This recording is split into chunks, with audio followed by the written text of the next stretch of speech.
Madre Santísima de Guadalupe, ruega por tus hijas. Buenos días, madres. Buenos días, Madre Rosalba. Buenos días, madres. Un gusto saludarlas, madres. Nos da mucho gusto que el Señor nos permita encontrarnos nuevamente en este día, domingo 1 de mes, el mes de noviembre, para que podamos tener la oportunidad de realizar nuestro retiro espiritual. En esta ocasión, la Madre Leti nos va a hacer favor de presentar al sacerdote que nos acompañará con la charla del retiro. Madre Leti, buenos días. Adelante. Buenos días, Madre. Buenos días, hermanas. Buenos días, Madre.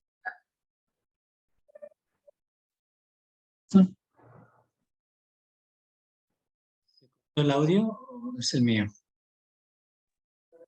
¿No se escucha, Madre Leti? ¿Me escucho? ¿Ya se escucha? Ahora, sí. Sí, Madre, ya. Gracias. Buenos días, madres. Buenos días, Padre. Muchas gracias, Padre, por su disponibilidad para compartir con nosotras la reflexión de este día de retiro para favorecer nuestro encuentro con Dios.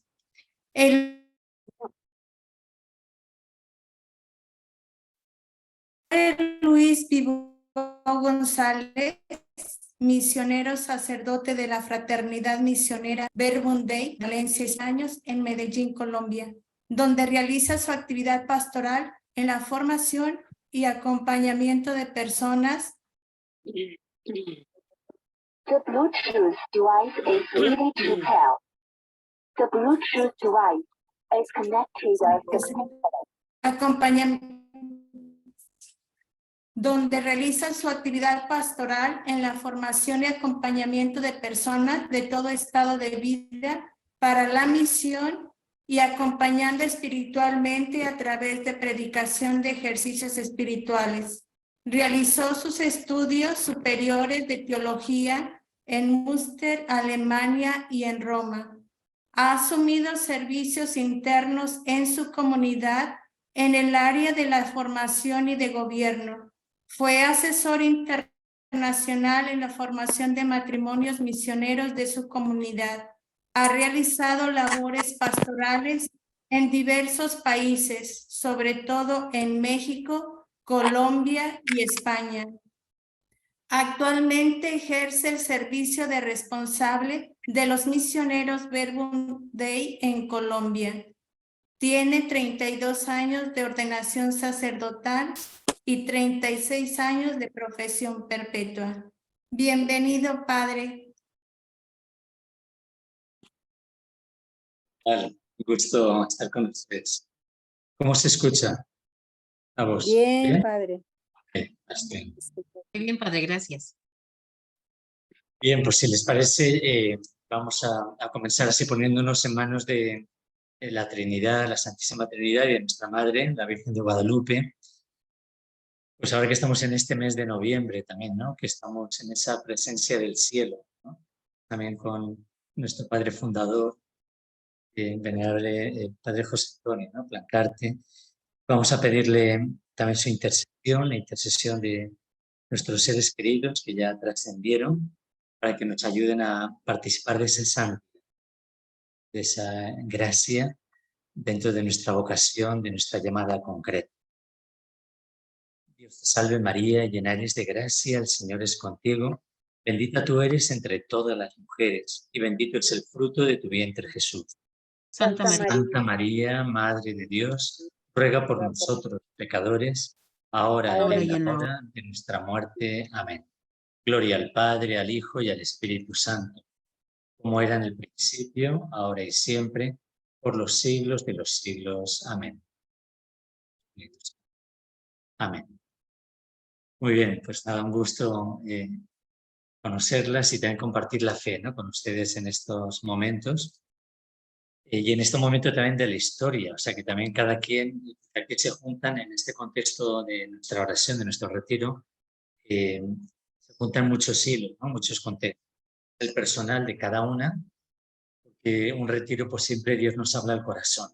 muy importante ubicarnos en ese trato tú a tú, ¿no? Entrar como ese silencio que Santa Catalina de Siena definía como la celda interior.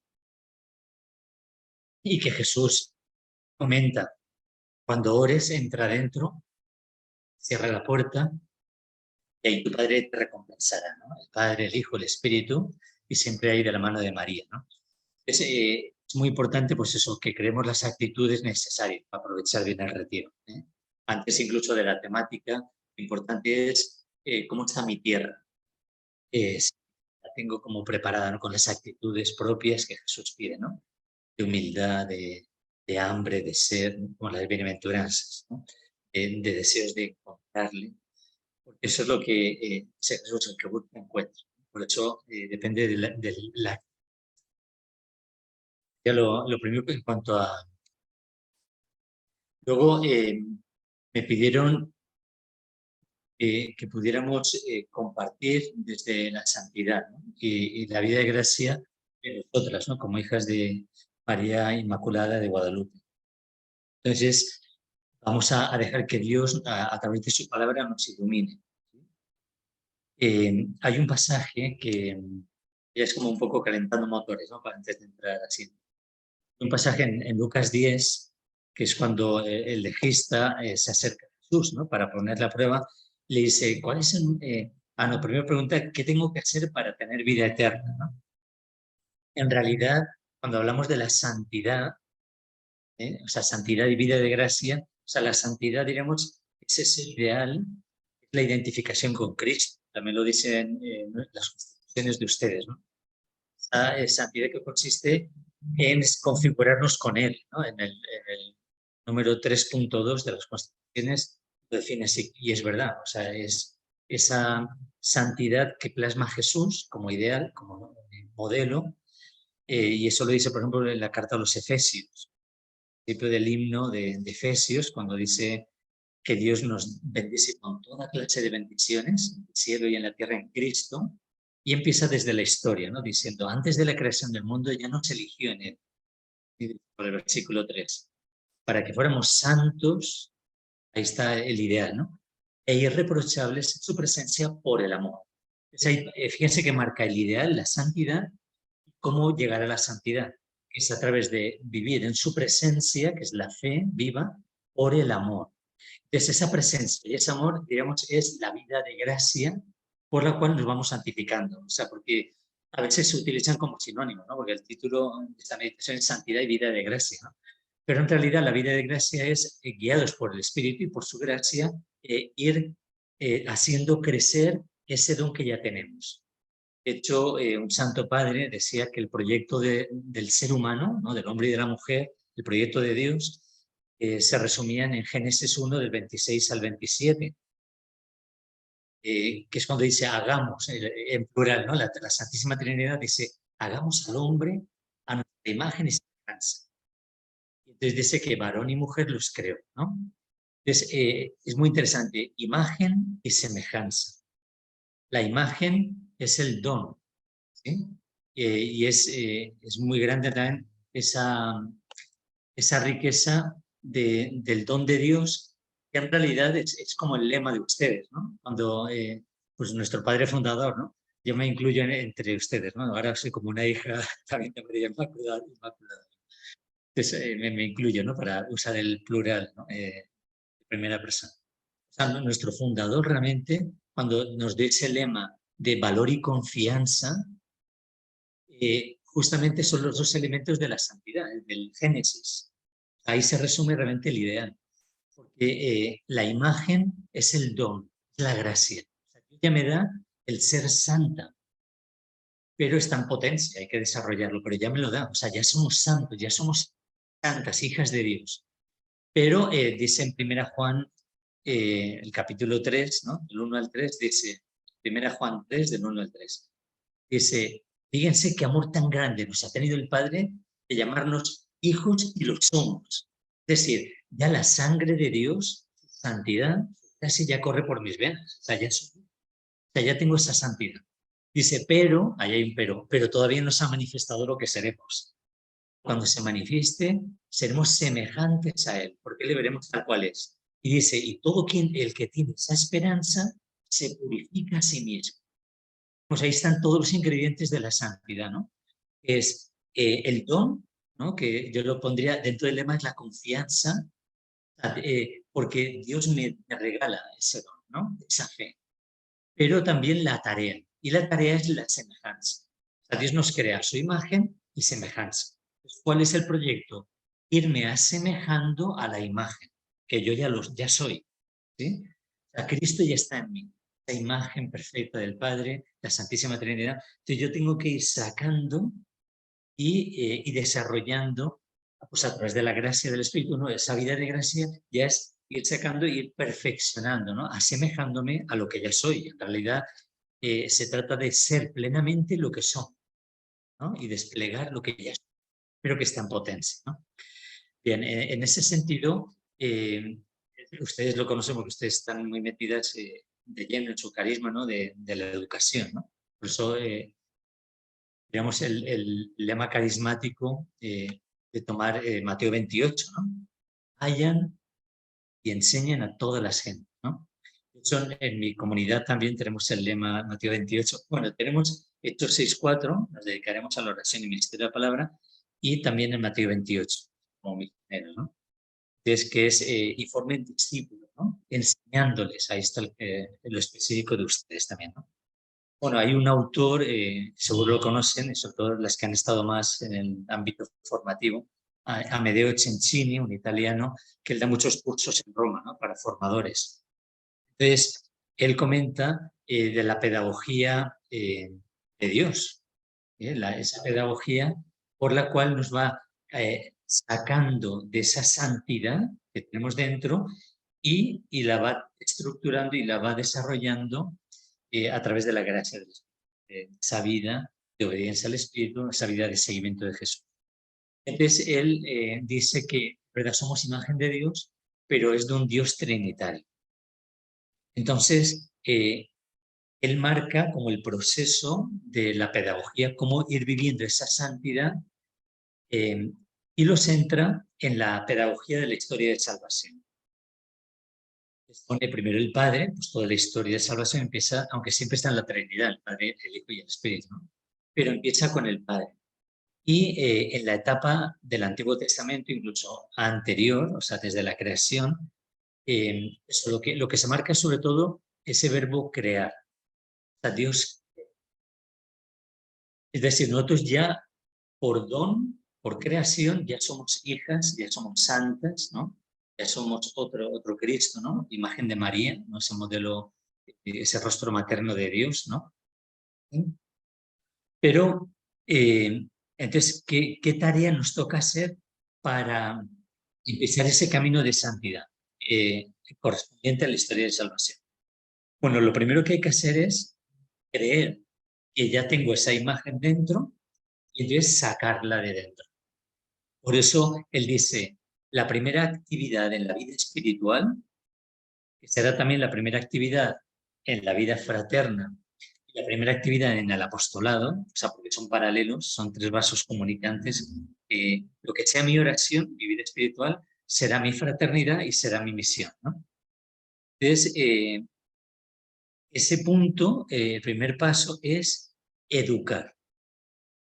Sabemos que el verbo educar viene de educere, que es sacar de dentro.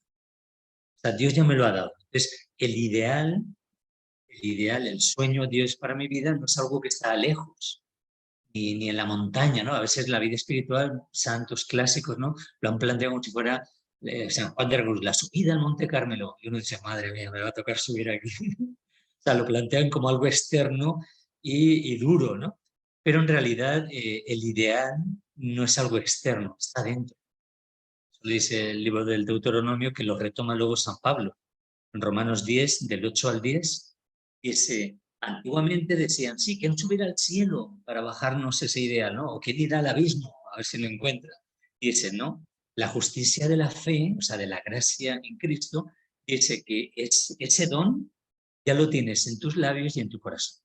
Lo tienes dentro, el ideal está dentro. Entonces, por eso lo primero que hay que hacer, si está dentro, es sacarlo, educar. Educar significa sacar. Entonces, lo primero es eso, sacar ese diamante en bruto. El segundo paso para hacer el proceso de santidad, de identificación con Cristo, es una vez que saco ese diamante en bruto, ¿no?, de las profundidades de la tierra, ese tesoro escondido que está en mí, que Dios ve, aunque yo a veces no, pues muchas veces nosotros no tenemos la mirada de Dios, ¿no? Dios mira el corazón, nosotros miramos a veces la apariencia, Dios mira en lo profundo. Y como en el Génesis ve que lo que hace es bueno. Después de cada día del Génesis dijo, y Dios vio que era bueno. Dios vio que era bueno. Él dice, y Dios vio que era muy bueno cuando crea al hombre y a la mujer, ¿no?, al varón y a la mujer.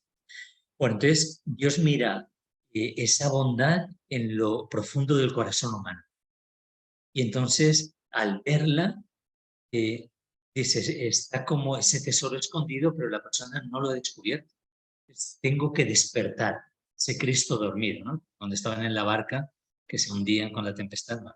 Es despertar eso. Primer paso, ¿no?, de la vida espiritual. El segundo paso ya correspondería a la etapa del Hijo, ¿no? Ya es el Nuevo Testamento. O sea, todo el Antiguo Testamento es descubrir que ya por creación tenemos esa huella, esa gracia dentro.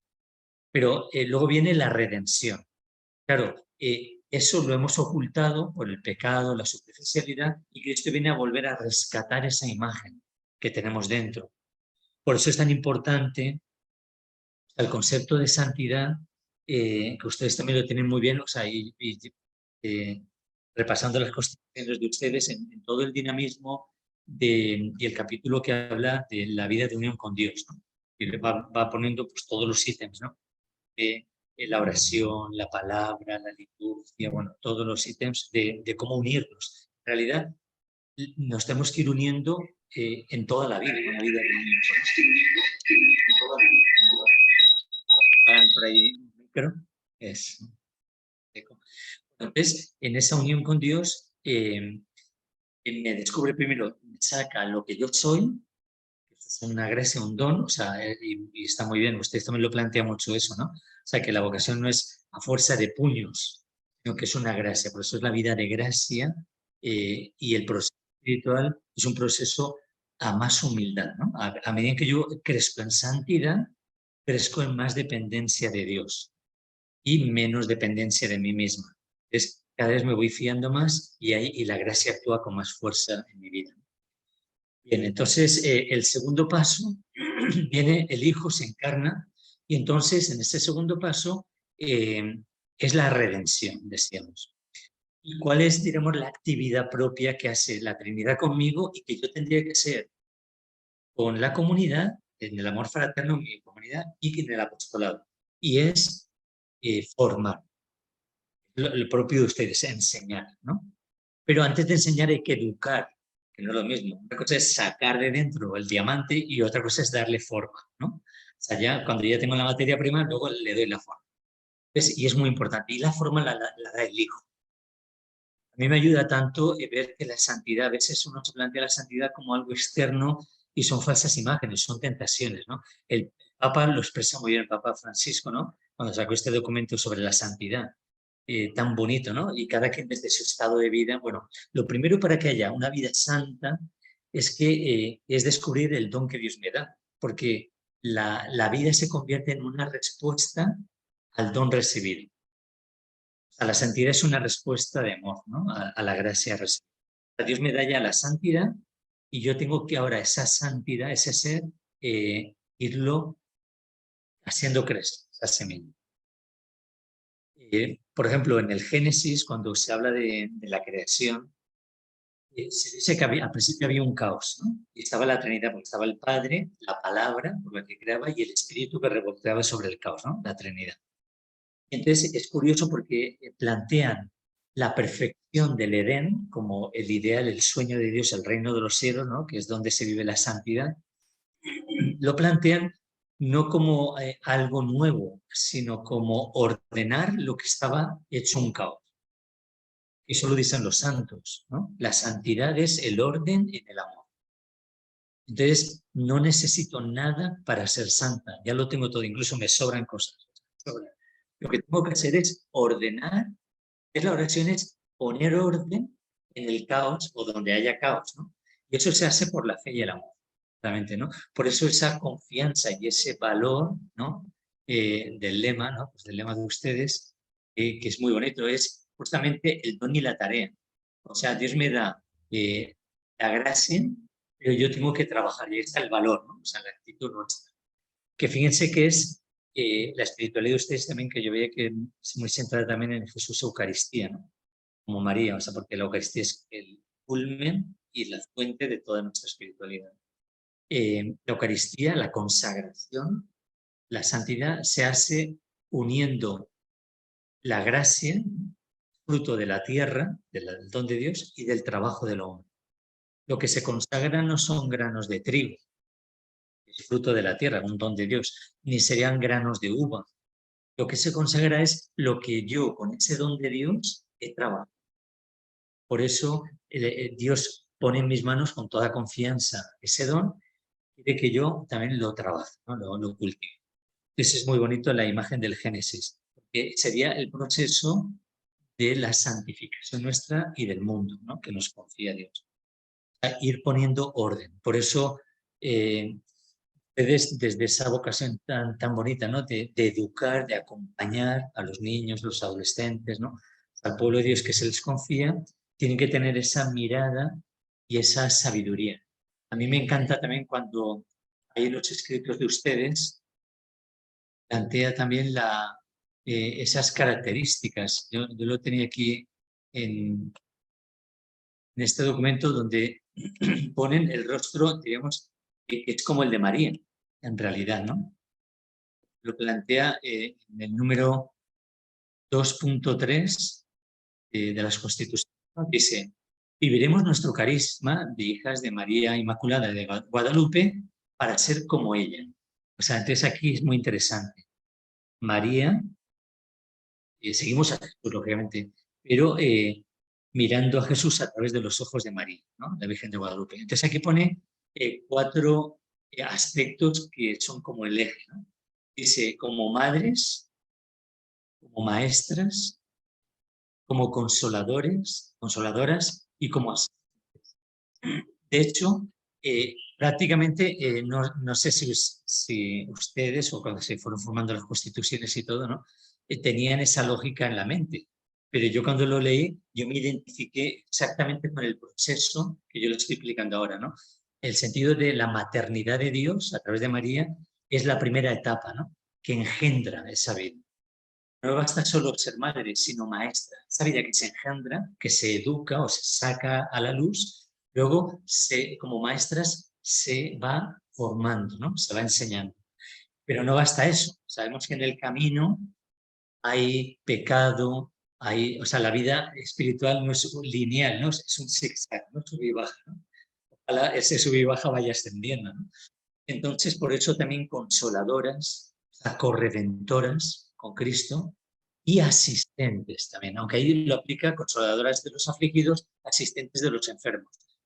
Yo también veía ese acompañamiento y estar como asesoras, ¿no? Y acompañantes de esos alumnas que ustedes van formando también como apóstoles, que lo expresan muy bien también en sus constituciones. Bueno, pues ese, diremos, es el dinamismo de la vida espiritual. Ese es educar, luego formar, según el Hijo, y el tercer paso es el del Espíritu. Cuando ya Jesús asciende al cielo, María reúne a la comunidad, y María es la que toma el relevo de Jesús, ¿no? Hasta que ellos acogen al Espíritu. Y en esa etapa, Amedeo Cincini dice justamente la tarea de la Trinidad, y nosotras, viendo su ejemplo, es acompañar la santificación, ¿no? Sería la primera etapa, es creación, redención, santificación. Y la actividad es educar, formar y acompañar. Una vez está formada la persona, entonces ahora es acompañar ese crecimiento hasta la madurez, ¿no? Que dice San Pablo en la carta a los Efesios. En el capítulo 4 dice, hasta que vayamos alcanzando la plena madurez del hombre perfecto, ¿no? Cuando habla de ese hombre perfecto, es la comunión de todas en él. La perfección se da en comunión. Bueno, entonces, mirando así ese contexto, yo descubría cómo en un pasaje, yo tomaba como base el pasaje de Maús, ¿no? De Jesús con los discípulos de Maús. ¿Por qué? Cuando uno estudia Sagrada Escritura, este pasaje sabemos que es un texto eucarístico, una catequesis eucarística, ¿no? De hecho, Maús sigue los pasos de la liturgia eucarística, sigue todo el proceso, muy, muy hermoso, muy profundo. Y ahí Lucas hace una síntesis preciosa de cómo Jesús nos lleva del caos, que decíamos, es una nueva creación, del caos al cosmos, ¿no? Cómo nos toma de la mano y va llevándonos en ese camino de santificación, pero empezando por volver a educar, a sacar lo que hay dentro, luego formarlo y luego también acompañarlo, ¿no? Hasta el final. Entonces, mirando, yo puse una pizarrita detrás, es que más que hacer un PowerPoint, yo quería también hacerlo así más dinámico, ¿no? Voy a escribir, miramos las etapas, pero antes de ver las etapas como pedagogía de esa santidad, que nos va a ayudar a nosotras también a examinarnos yo en qué momento me encuentro, ¿no? Yo preguntaba en varias tandas de retiros que he dado últimamente y basándome en lo que el Papa está planteando ahora de la sinodalidad, ¿no? Él plantea realmente cómo toda la vida espiritual está integrada en ese triple dinamismo, que es el ego trinitario, ¿no? Y entonces yo lo planteaba como si fuera un árbol. Lo voy a dibujar aquí, a ver si se ve. O sea, hay un árbol que es el árbol de nuestra santidad, de nuestra vida espiritual. Entonces, miramos aquí las ramas, ¿no? Y los frutos. ¿Sí? Ahí se ve. Lo voy a poner mejor en negro para que se vea. ¿Ves? Luego viene el tronco y luego vienen las raíces. ¿Sí? Bueno, pues aquí esto lo podríamos dividir en tres partes. Entonces, el Papa plantea la sinodalidad, que es el caminar juntos, y él dice, por una iglesia sinodal, ¿no? Dice, comunión, participación y misión. Bueno, la comunión con la Trinidad, la faltamos en las raíces. El dinamismo de esa vida santa en nuestro carisma, luego lo aplicamos al carisma, está aquí dentro, está en la comunión con Dios. Comunión con Dios. Lo que sea mi comunión con Dios, es decir, cómo se vive la sinodalidad con Dios.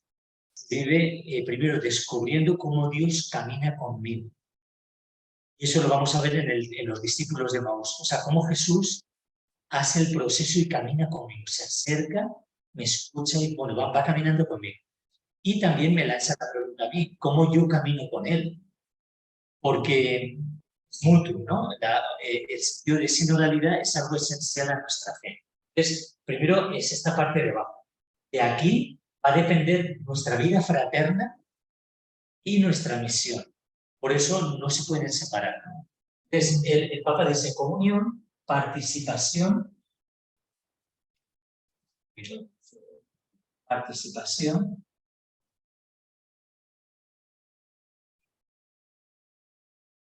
y misión. Listo. Entonces, lo que sea mi comunión con Dios, o yo camine con Él y Él conmigo, será también la parte fraterna, ¿no? Aquí viene la vida fraterna. Y aquí yo me tendría que preguntar, mi comunidad, ¿cómo me acompaña? ¿Cómo camina conmigo? O sea, ¿de verdad me siento acompañada? Y yo, ¿cómo acompaño a mis hermanas de comunidad? Porque cuando se plantea la santidad, y lo vemos en el índice de nuestras acciones, ¿cómo se plantean los elementos esenciales? Que es la unión con Dios, la vida fraterna y la vida misionera. Todo lo demás de las constituciones son ministerios en función de eso, de nuestra consagración a Dios, nuestra vida de santidad. La formación, el gobierno, la administración, o sea, todo lo demás, la estructura, está al servicio de esto. Y la santidad tiene este dinamismo, ¿sí? Por eso, ese dinamismo que yo les decía, trinitario, es desde el Padre, en lo que decimos que hay que sacar en la raíz, está bien, desde el Padre, luego se plasma en la vivencia desde el Hijo, y ahí es donde se va formando y participando, y luego se plasma en el Espíritu Santo en la misión. Bueno, pues vamos ahora a centrarnos, viendo este dinamismo de cómo vivir el proceso de santificación. Vamos a verlo en Emmaús, vamos a verlo de una forma muy sencilla, muy rápida, para luego ver cómo se aplica también en nuestra vida de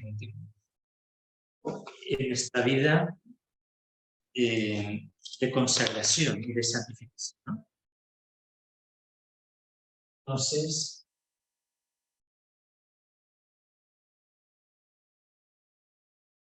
listo. El dinamismo de la vida de Dios es un dinamismo, es el dinamismo de la santidad, es un dinamismo que es el del amor.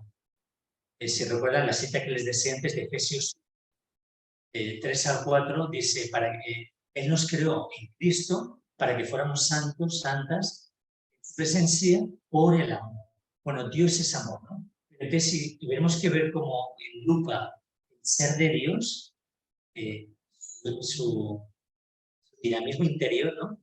Es trinitario, lógicamente. Dios es actividad de amor, Dios es entrega de amor, Dios es comunicación de amor. Es un dinamismo. Ese dinamismo yo lo voy a plantear en 4 momentos, pero para que también revisemos, porque a veces se paraliza nuestro proceso de consagración de santidad, o encontramos dificultades y no sabemos qué nos pasa, ¿no? Nos ayuda a ver como un escáner interior, ¿no? Primero el dinamismo, luego vemos el proceso. El dinamismo de Dios empieza con la acogida del amor de Dios. O sea, lo primero es como Dios es don, yo tengo que acoger el don, ¿no? Él nos amó primero. Después de la acogida viene la asimilación.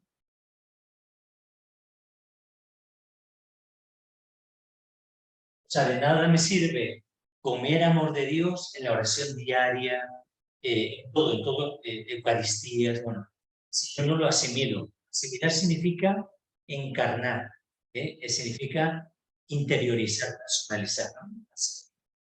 Después de la asimilación ya viene la vivencia. Y la vivencia también con los demás, vivencia y convivencia. Es decir, cuando yo le doy, la asimilación es el momento como de conversión, cuando yo lo hago mío. Y cuando yo le doy el sí, como nuestra madre, brota el gozo de la vivencia. Magnífica, pero porque vienen ya los frutos espontáneos del Espíritu. Y de esa convivencia, vivencia y convivencia del reino, viene luego la transmisión. Porque el amor es difusivo de sí mismo. Transmisión. Entonces, este dinamismo es un dinamismo cíclico, pero que es virtuoso, ¿no? O sea, yo acojo al amor, lo hago mío, lo vivo y lo convivo, ¿no? Ya experimento el reino y lo transmito. Y eso mismo me hace avanzar en la experiencia de Dios. Y Dios me sigue dando novedad que yo sigo acogiendo, asimilando, etc. Sería el dinamismo de la vida interna. Bueno, pues ese es el dinamismo de la santidad. Si yo alguno de estos me lo salto o no lo vivo, internamente se paraliza ese dinamismo. O sea, esto es muy, muy importante.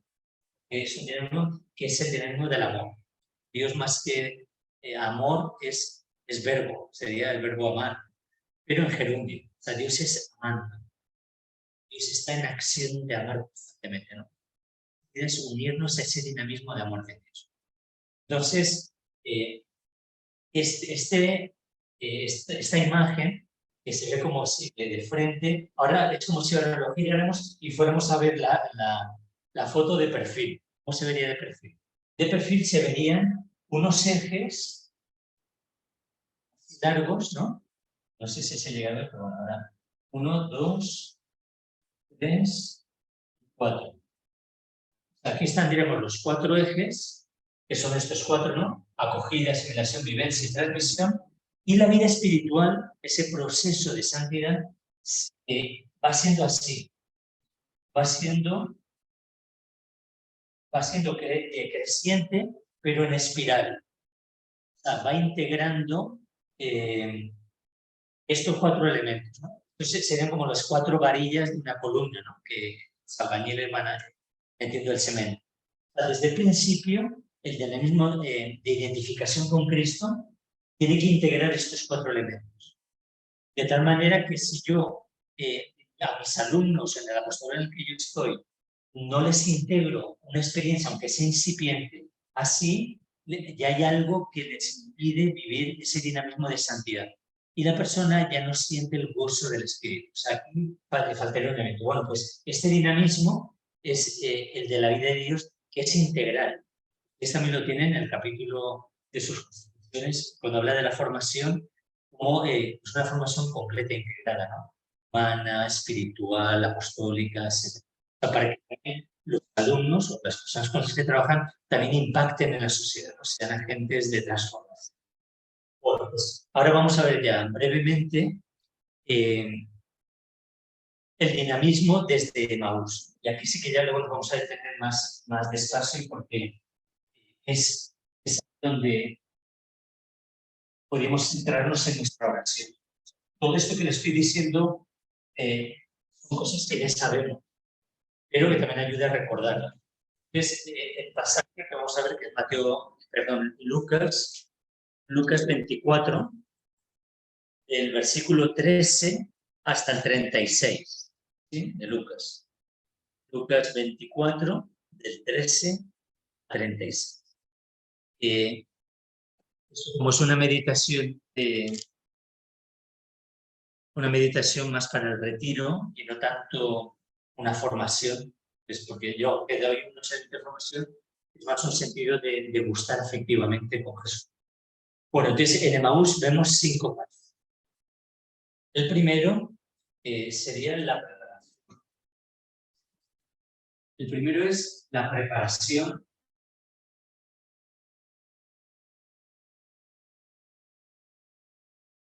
del corazón y de la tierra de la persona. O sea, Jesús, en este contexto, él lo que hace con los discípulos es, los ve, porque los ve de lejos, como el padre al hijo pródigo, ¿no? Se acerca, dice que se acercó y caminó con ellos. Ellos no lo reconocen. O sea, que él no parte de ellos, sino que Dios tiene la iniciativa.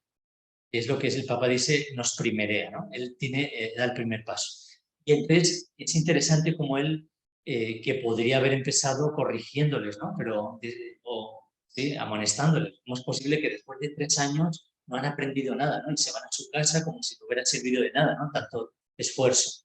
No, Jesús no recrimina nada, con una humildad inmensa, se acerca y camina a su paso, ¿no? Con paciencia, con misericordia. Y entonces él camina kilómetros. Claro, estos hombres ven a un desconocido, quizá al principio apretaron el paso, ¿no? Que igual les da un poco de temor, pero le vieron tan humilde, tan como buscando estar con ellos, ¿no? Normalmente, como los caminos en esa época eran peligrosos, ¿no? Por los asaltantes y todo, entonces se juntaban en grupos para ayudarse y defenderse. Entonces ellos entendían eso, bueno, pues dejaron que caminara con ellos, ni le dirigían la palabra, ¿no? Y fue Jesús que empezó preguntando. Fíjense, Jesús se interesa, pregunta, escucha. Pero el objetivo de esta primera etapa es generar confianza. O sea, por eso el primer paso para que yo pueda tener una oración profunda de encuentro con Cristo, para que yo pueda tener un encuentro de calidad con mis hermanas en la comunidad y para que yo tenga también y conecte con los jóvenes, niños o personas del apostolado, es parar el terreno. O sea, eso es como en la parábola del sembrador. Si el terreno no está listo, aunque yo les dé una semilla de calidad muy buena, no la van a coger. La tierra tiene que estar lista para... Entonces, es generar las actitudes propias para coger luego lo que Dios quiere dar. Entonces, esta primera etapa, todo va a depender de esta primera etapa. Por eso, cuando hablamos de santidad, si hablamos a un nivel personal primero, Jesús se acerca, camina conmigo, aunque yo no lo reconozca, pero Él lo que quiere es generar en mí una actitud de mucha confianza.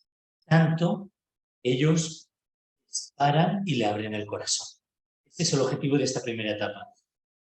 La persona, con toda confianza, abra su corazón con lo que tiene. Entonces, la pregunta de fondo para vivir yo esa santidad es, ¿mi oración parte de esa sinceridad de corazón?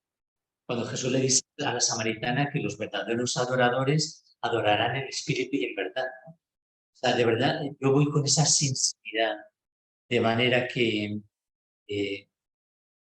toca lo más íntimo mío.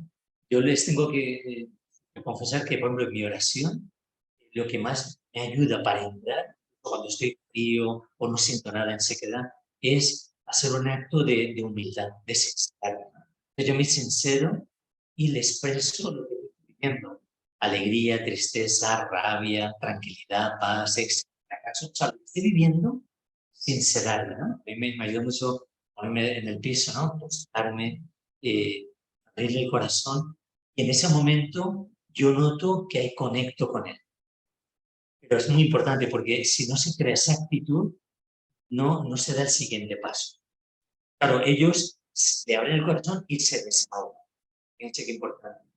Desahogarse ahí es que ellos le cuentan a Jesús la versión que ellos tienen de lo que ha ocurrido. Este es lo primero. Y ellos vomitan todo, ¿no? Todo eso que no lo podían tragar, no lo vomitan. Y Jesús coge, escucha con paciencia todo lo que ellos le dicen. Pero fíjense que San Lucas es muy irónico, porque pone en boca de estos dos discípulos todo lo que ellos le cuentan a Jesús es el contenido del querigma cristiano, fíjense.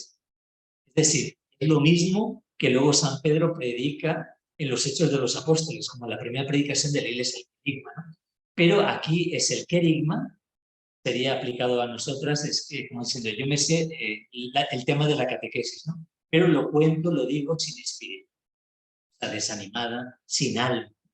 Puedo saber la teoría, ellos se sabían la teoría y la cuentan, pero no la habían asimilado. O sea, no podían concebir que habían matado al maestro y dice, algunas mujeres dicen que habían visto hasta ángeles, pero ellos ya ni creían en la resurrección ni nada de eso, ¿no? O sea, el querigma, la teoría, cuando no está con el fuego vivo del amor, ¿no? De la experiencia, la teoría se vuelve una ley.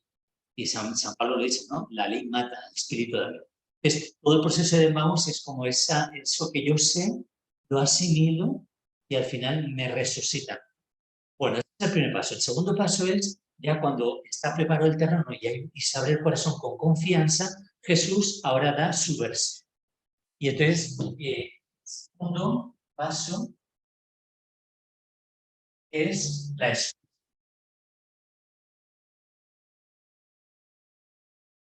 Tiene la escucha, que es cuando la escucha por parte de los discípulos, lógicamente. Pero Jesús, ¿qué hace? Jesús empieza a iluminar la realidad de ellos, la va iluminando con la palabra de Dios.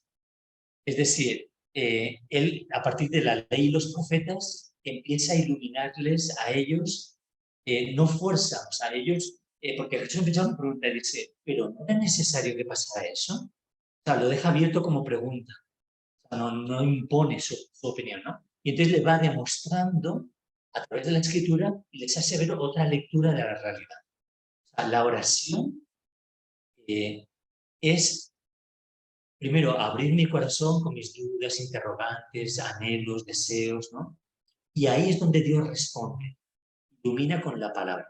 Porque Jesús, lo que hace con ellos es lo que Jesús experimenta en la oración. O sea, Jesús es lo que deja que el Padre y el Espíritu hagan con él. Por ejemplo, en la transfiguración, él había anunciado antes la pasión y los discípulos estaban desanimados. O sea, algo parecido, pero claro, todavía no había muerto ni había ocurrido. Era un anuncio. Entonces Jesús dice, uy, esta comunidad está desanimada, ¿no? Y se la lleva a la oración, al Tabor. Pero ¿qué hace Jesús? Introduce a su comunidad en su oración. Los mete en su experiencia de Dios. Dice que apareció Moisés y Elías. Es lo mismo que aquí en Emaús. Dice que hablando y empezando por la ley y los profetas, la ley, la imagen es Moisés, y los profetas, el representante es Elías. Pero Jesús escuchaba la voz del Padre a través de la escritura. También lo tienen ustedes en el 7, ¿no? De la Dei Verbum, que dice a Dios hablamos cuando rezamos y a Dios escuchamos cuando leemos su palabra. O sea, habla a través de su palabra. Entonces, claro, esa palabra iba calentando el corazón, iba despertando en ellos otro sentido, y entonces va sacando en ellos eso que decíamos, ese tesoro, ¿no? Ese don. Bueno, ¿cuál es el fruto de esto? Que Jesús despierta en ellos el deseo de más. Ellos, ahí es cuando dicen, Señor, quédate, entra en nuestra casa. O sea, esa teoría que está fuera, eso que yo sé que hay que hacer, ¿no? La norma, las constituciones, bueno, todo eso que sabemos, ahora decimos a Jesús, no, entra adentro, ayúdame a hacer lo mío, ¿no? Y es cuando viene la tercera etapa. La tercera etapa, la asimilación. Asimilar. Es muy parecido al dinamismo que decía yo antes. ¿Sí? Pasa que antes yo había puesto acogida, ¿no? Y acogida incluye estos dos, ¿no? Preparación y escucha. O sea, primero es la acogida, luego asimilación. Bueno, en ese momento Jesús dice que entró, pero Jesús estaba anhelando entrar, pero Jesús no quería obligar. O sea, por eso la pedagogía de él es tan bonita, porque va sacando de ellos ese diamante, esa santidad que estaba oculta, ¿no? Y él la ilumina con la palabra, la saca a la luz, y entonces ellos le piden, ahí viene la oración. Ahora ya no es él que le pregunta a ellos, sino que ellos, pues, quédate, quédate, ¿no? Muy bonito, porque ya va sacando en ellos el amor, la acogida, la generosidad, ¿no? Y entonces él entró, dice, para quedarse. Muy bonita esa etapa, ¿no? Esa imagen. Entonces dice que se sentó a la mesa y ahí está la imagen de la Eucaristía. De hecho, seguimos los pasos de la misa. La primera es la preparación, ¿no? Del acto de intrusión de la misa, del perdón, etc. Luego viene la liturgia de la palabra y ahora viene el momento de la consagración. Porque ese sentarse a la mesa y dice que partió el pan, lo bendijo y se dio. Y en ese momento lo reconoce. Claro, ¿qué pasó ahí? Que ese Cristo que me había reconocido, a través del diálogo, fue entrando en ellos y desaparece. Ahí lo que se expresa es la etapa de la encarnación del Hijo de Dios, que cuando desaparece, Jesús dice, tiene que yo me vaya para que venga el Espíritu. Entonces, entra dentro de él. Es el gesto de entregarse y ellos comerlo. Al comerlo, asimilarlo, ya no es algo externo, es algo interno, ¿no? Lo han hecho suyo. Esto es muy, muy importante, porque ese momento es el momento de la conversión, cuando yo, algo que Dios me pide, tengo que asimilarlo, es como un Getsemaní. Entonces, tengo que a veces luchar la voluntad de Dios con la mía hasta que Dios me hace que yo me coma el rollo, ¿no? Me coma el librito, entre, como le pasaba a Juan en el Apocalipsis, ¿no? O sea, ya asimile, comulgue y lo haga mío. O sea, en ese momento sería como el sí de María, ¿no? Porque María está dialogando y ¿cómo será esto? Va dialogando. Y María dice sí. En ese momento del sí es cuando lo reconoce. Y entonces ya se les abre el entendimiento. O sea, es muy bonito, porque en ese momento ya no necesitan el apoyo externo. Ahora viene el momento más profundo de la historia de salvación de Costas. Porque fíjense que la pedagogía de Dios va desde fuera hacia adentro, ¿no? De hecho, lo decimos en la liturgia eucarística, ¿no? Nosotros, para ir hacia Jesús, decimos por Él, con Él y en Él. A ti, Dios Padre Omnipotente, en la unidad del Espíritu Santo, en comunión, todo honor y toda gloria. Bueno, pues el camino hacia Él, que es por Cristo, con Él y en Él, es el mismo camino que Él ha hecho antes al revés para mí, para llegar hasta mí, ¿no? Primero, Él me ha amado por mí, ¿no? En la creación. O sea, ha hecho todo por mí. Todo lo que ha hecho en la creación era un amor por mí, providente. Luego se encarna y es un amor conmigo, el Emmanuel, ¿no? Dios con nosotros, más cerquita. y luego ya nos va preparando, como Jesús a los de Maús, y cuando ve que ya el corazón está preparado, a través del Espíritu es un amor en mí, dentro. Y ese es el objetivo de toda la pedagogía de salvación. Por eso, cuando hablamos de santidad y vida de gracia, estamos hablando de un dinamismo del amor, pero que tiene que respetar unas etapas pedagógicas. Porque si yo me salto una etapa, paraliza mi vida espiritual. Entonces, aquí la santidad no es solo hacer bien las cosas. No estamos hablando solo de cumplir unas normas, ¿no? Unas constituciones, o lo que Jesús dice en el Evangelio así, realmente no. Se trata de cómo yo voy haciendo mío el Evangelio, haciendo mío a Jesús, asimilando, pero desde la lectura del carisma. Y ahí es donde yo quería también detenerme un poquito, porque cuando yo les decía al principio, cuando estaba empezando, pasa que lo dejé partido, ¿no? Lo voy a terminar la idea. La introducción de esta meditación que se le acerca al legista. Tengo que hacer para tener vida eterna, ¿no? Para ser santo, vivir el proyecto de Dios. Y Jesús dice, ¿no? A ver, dice, ¿qué hay en la Biblia? Dice, ¿cómo lees? ¿No? Y aquel busca el mandamiento primero, ¿no? Dice, amarás al Señor tu Dios con toda la mente y al prójimo como a ti mismo. Y dice Jesús, muy bien, haz eso y vivir, ¿no? Has leído muy bien. Pero fíjense que Jesús hace ahí un juego de palabras muy interesante, un proceso. Primero dice, ¿qué lees? ¿No? O sea, ¿qué dice Dios? Entonces ahí está la voluntad de Dios en la Biblia. Pero luego dice, ¿cómo lo lees? Ese cómo está el carisma nuestro. El carisma, cada carisma en la iglesia es como un lente desde el cual nosotros leemos es la interpretación, ¿no? La hermenéutica, desde donde interpretamos la voluntad de Dios. Bueno, pues en la oración necesitamos tener instituciones, y había un autor que decía, y el periódico, decía otro, que es también la realidad del mundo a la que nos llama, o sea, lógico, el cuerpo de Cristo. Nos presente porque a ellos nos envían y por ellos nos concentramos. Cuando se integran esos dos elementos es cuando uno puede asimilar y se da esa etapa, ¿no? O sea, Jesús me ayuda a desgranar y asimilar ese amor.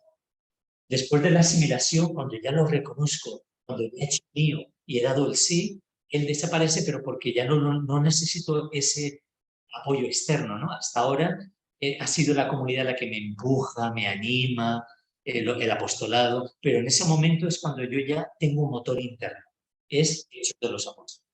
O sea, ya los apóstoles ya tienen el espíritu dentro, ya no me tienen que animar de fuera. Ahora yo soy como una locomotora, ¿no? Antes era un vagón que me arrastraban otros, ¿no? Me animaban otros. Ahora yo soy constructora de comunión, de comunidad. Antes yo era consumidora de comunidad, ¿no? Ahora la construyo. Tengo el manantial dentro de santidad. Entonces, por eso vienen ya los otros dos pasos que se ven en el pasaje, ¿no? El cuarto paso es el de la comunidad. Cuarto. El de la comunidad. Y el quinto, el de la misión. Este de la comunidad, el cuarto, es cuando ellos, ya Jesús desaparece y empiezan a compartir entre ellos. Es muy importante en la comunidad compartir la fe. ¿Sí? O sea, retroalimentan. No nos estaba ardiendo el corazón cuando Él nos hablaba y nos explicaba las escrituras por el camino. O sea, ellos empiezan a hacer una lectura, un memorial, o sea, recordar la historia de salvación de Dios con ellos, ¿no? Porque eso que Dios ha hecho con ellos es lo que luego ellos van a hacer con lo de Jerusalén. Ellos van corriendo ya sin miedo, o sea, la conversión fue así. Ya tenían la luz dentro, incluso era de noche. Ellos decían que ya atardece, ¿no? Pero ya era de noche. Pero para ellos ya la luz la tenían dentro. Ya no tenían miedo. Corren a Jerusalén y ¿qué hacen en Jerusalén? Ellos hacen con los discípulos de Jerusalén lo mismo que Jesús ha hecho con ellos. Empiezan a explicarles todo lo que les ha ocurrido y cómo lo reconocieron. Y en ese momento Jesús se aparece a los de Jerusalén. Lo reconoce. Muy bonito, ¿no? Ama, Jesús les ha amado. Bien, yo quería terminar con ese proceso de santidad y de santificación. O sea, el contenido ya lo conocemos, porque las constituciones, a mí me encantó cuando leí las constituciones de ustedes, porque tienen, o sea, la espiritualidad de su fundador es muy semejante a la de nuestro fundador, el padre Jaime, español, ¿no? De Mallorca. Y entonces yo me he identificado mucho, expresiones, o sea, es muy bonito, ¿no? O sea, el contenido lo sabemos. Yo he querido darles más cómo vivir ese dinamismo de la vida de gracia, o cómo se va desarrollando en mí de forma integral y cómo Jesús me va acompañando a llegar, digamos, a esa perfección para asimilarlo, ¿no? Identificarme con él. Yo quería terminar con el modelo de María. Porque María, así como hemos visto a Jesús en Emaús, María es lo que hizo con Jesús a lo largo de toda su vida, ¿no? Y unos retazos, que ya quedan 8 minutos, unos retazos así rápidos, vemos también cómo ella es modelo y cómo va siguiendo todo el proceso también como lo hizo con Jesús. Jesús nos la confía al pie de la cruz, ¿no? Entonces yo veía justamente en ese Juan 19, 27, esa síntesis con ella, ¿no? La Virgen de Guadalupe. Ahí tienes a tu madre, ¿no? Nos dice a nosotras, y dice, y Juan se la llevó, la acogió en su casa. Este es el punto de partida. O sea, llevar a María a nuestra vida cotidiana, a mi oración, a mi fraternidad, a mi misión. Y María me ayudará también en ese punto, ¿no? María me acoge con el mismo amor que acogió a Jesús. Qué bonito, ¿no? Es lo que pasa en Emaús. Cómo Jesús los acoge, escucha, gesta, ¿no? O sea, los da luz de nuevo, ¿no? María acogió a Jesús y se responsabilizó de él, de hacer todo el proceso, hasta llevarlo a la plenitud, porque él dice que el niño crecía en sabiduría y en gracia. Y María, la Virgen, nos acoge a nosotras y se compromete a acompañarnos en todo el proceso. Y eso nos da tanta paz, tanta tranquilidad. Yo cuando era así niño, ¿no? Venía del colegio con mis hermanos, veníamos juntos, ¿no? Siempre que entraba a la casa, yo preguntaba, ¿está la mamá? ¿No? Está en la cocina. Y yo ya, como que ya respiraba, ya estaba tranquilo, ¿no? Ya dejaba en mi habitación la maleta, ¿no? Y pues los libros, iba a darle un beso a mi madre, pero yo estaba tranquilo. Si la mamá está en casa, no hay problema, ¿no? Ella lo soluciona todo.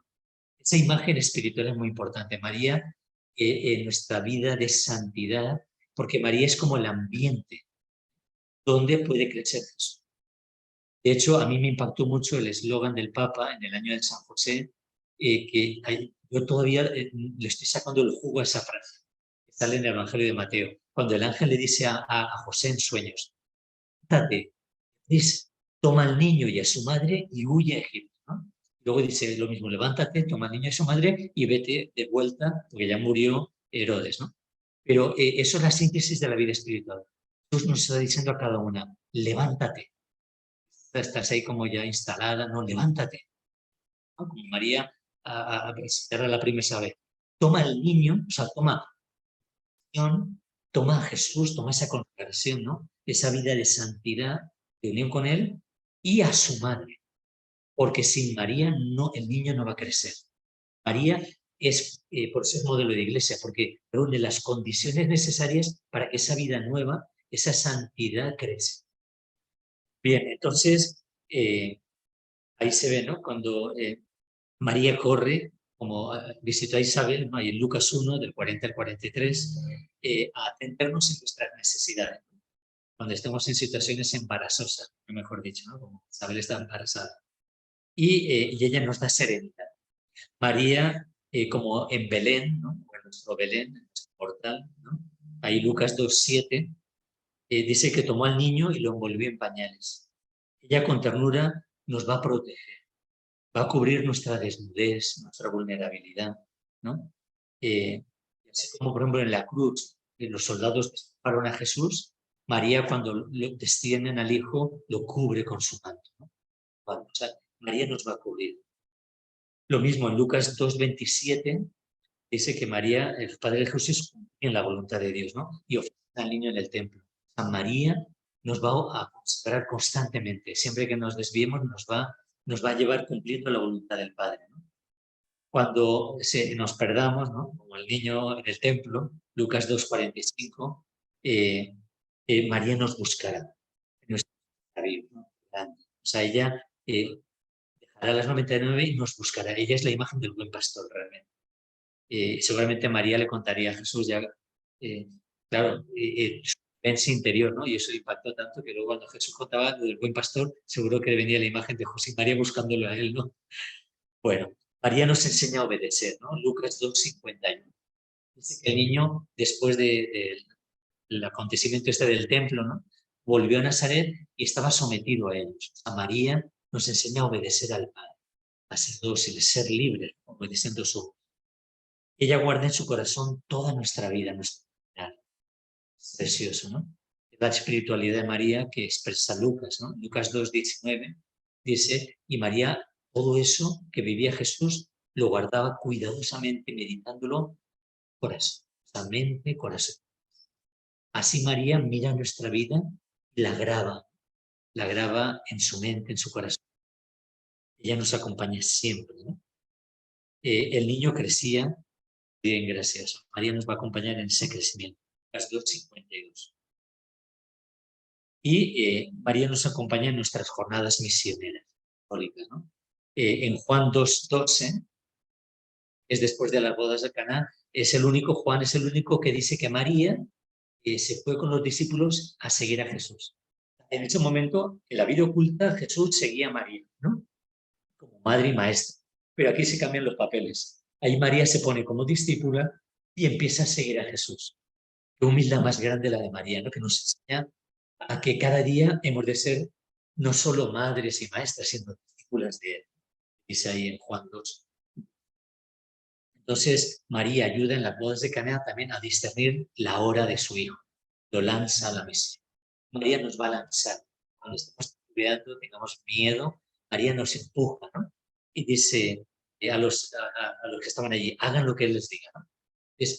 Nos lanza a poner en marcha una comunidad en misión. Y ella estará firme al pie de nuestra. Realmente, todo el proceso de María es grande, ¿no? Cuando, como Juan Diego, ¿no? Juan Diego tenía mucho miedo por la enfermedad de su tío.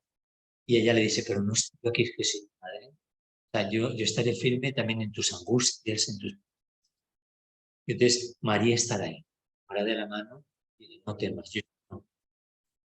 Y finalmente, ella nos acompañará en el gozo desbordante de la resurrección, en nuestro sábado santo, lógicamente en espera también, todo en la resurrección y en Pentecostés.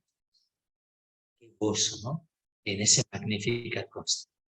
Vamos a pedirle, porque el proceso de santidad es un proceso humano donde se va integrando nuestro trabajo y el trabajo de Dios. María en lo cotidiano nos enseñará a vivir gloria al Padre, al Hijo y al Espíritu Santo, como era en el principio, ahora y siempre, por los siglos de los siglos. Amén. Amén. Padre, muchas gracias por compartir con nosotras la reflexión en este día de retiro. Espero que si